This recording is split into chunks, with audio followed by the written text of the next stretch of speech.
All right, it's time for another 5 minutes today. Joining us all the way from Michigan, you know him as the host of the Kuehl Show on 12 Ounce Sports. He's also the play-by-play man over at the University of Davenport in Grand Rapids, Michigan.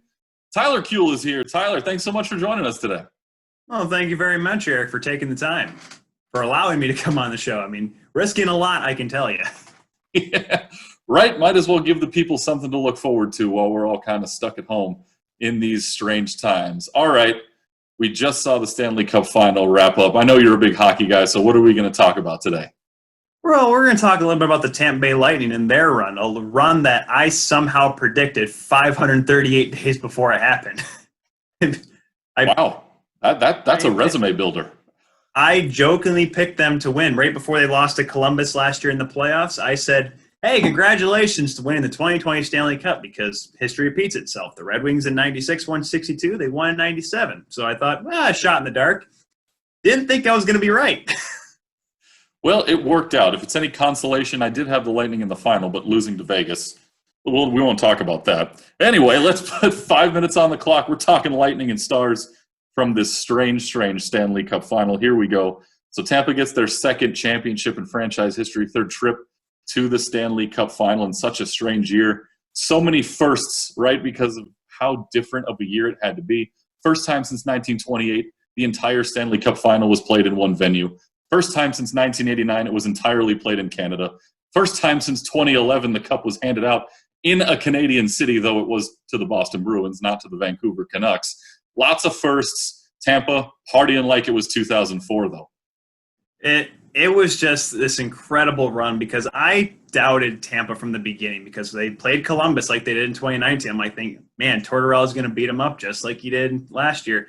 They were able to pull it on through. They get Boston, though. I'm like, Boston in the playoffs, the way they play, it just works. The playoff rules apply. That's their series. They beat Boston. I'm like, they may have a chance to do this thing. They go up against the Islanders, and then I'm like, all right, Barry Trotz is a good coach, but maybe they have a chance. And as soon as they got to the finals, and I'm like, I like Dallas because this little Cinderella story, but Tampa is just too good. And you got to look at the team they have. They have Braden Point, Victor Hedman, Conn Smythe Trophy winner, and Steven Stamkos playing 2.5 minutes, but somehow still scoring a goal with a sports hernia and everything. And, I mean, Nikita Kucherov, you can't talk enough about him. And Andrei Vasilevsky, who I kind of harped on for being a Vezina nominee, played like a Vezina caliber goaltender in these playoffs for Tampa. I mean, everything just clicked for them, and that's what you need in a Stanley Cup final.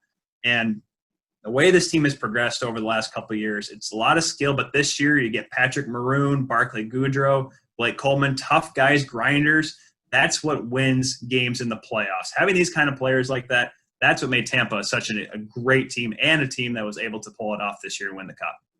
You talked about Nikita Kucherov setting the franchise record for Tampa for points in a playoff year. He had 34 this postseason, and of course, you said the Conn Smythe going to Victor Hedman, one of the true vets in the NHL, and he gets the cup down there for the Lightning.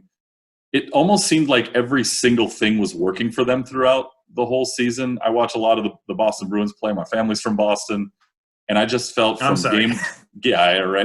game one that even though Boston won, it just didn't feel like they really had a chance. They were outplayed the whole time, still won. But when Tampa wins games like that, the rest of the series, when they can just come out and just blast you away, I really didn't think anybody was going to be able to stop them.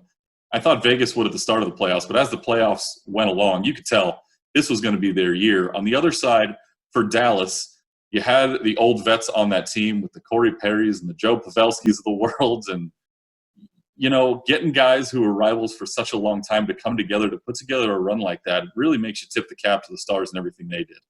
Well, Eric, the Dallas Stars were a team that throughout the entire playoff, I picked to lose. Calgary was going to go up against them. I picked them to lose. They were going to go in the second round. I'm just like, there's no way they're going to beat Colorado. They beat Colorado. They're going up against Vegas. And they beat Vegas. And I'm like, they have a chance here against Tampa because, I mean, you talk about guys like Perry and Pavelski, these old parts on this younger team, able to lead the charge. Jamie Benn came on strong. But then you have Anton Hudobin, who literally he looks like a taller Radar O'Reilly for you MASH fans out there.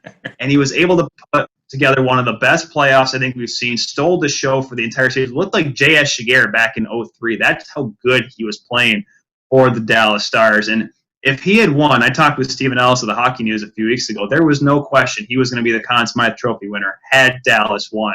Had it gone to 7, I think he would have been considered for it. It's just unfortunately, I think it just was a mixture of fatigue and of just a better Tampa team that they were going up against. And it was, it's a great run for Dallas. I think this team can really build off it. I don't know if they can keep Hudobin in free agency. That's maybe foreseen this week, but Dallas had an incredible run and definitely deserves some respect from around the league. It'll be interesting to see how much is left in the tank for the old vets there on that Dallas team going forward. We got about 40 seconds left. We look ahead to next season. Looks like it's probably going to start sometime around January. NHL draft taking place as we speak. What is your early prediction for next season? Who's going to hoist the cup? Well, I don't have 500 days to make this pick, but it's hard to not pick Vegas. Because they are going to have the majority of the same team there. Robin Leonard signed for 5 years. I know Mark Stone's contract will look bad at the end, but it still looks good right now. They're not going to be losing a whole lot. They may lose Marc-Andre Fleury based on they need cap space, but they're going to have a very similar team. And really, I don't know if there's any other team right now that looks favorable. I mean, Boston will look good in the regular season, but are they good enough and strong enough to be good in the playoffs? So I'm going to go with Vegas, Eric. I like it, and I gave you an extra 10 seconds to do that, but you took all my time. I thought I had it. Pick now. I can't make a pick now. Everyone's just going to have to wait. I'll make my selection just before the final starts. So that's the easiest one to pick. You only got 2 teams to pick from. You can catch Tyler Kuehl hosting The Kuehl Show on 12 Ounce Sports live every Monday, 6 p.m. Eastern Time. You can also watch it on YouTube and catch it in podcast form wherever great podcasts are downloaded. You can also get some merchandise from The Kuehl Show. You can head to teespring.com/stores/the-Kuehl-show. You can see the website address right there on your screen. Tyler, thanks so much for being here today. Really appreciate your time. We'll talk to you soon. All right. Thanks again, Eric.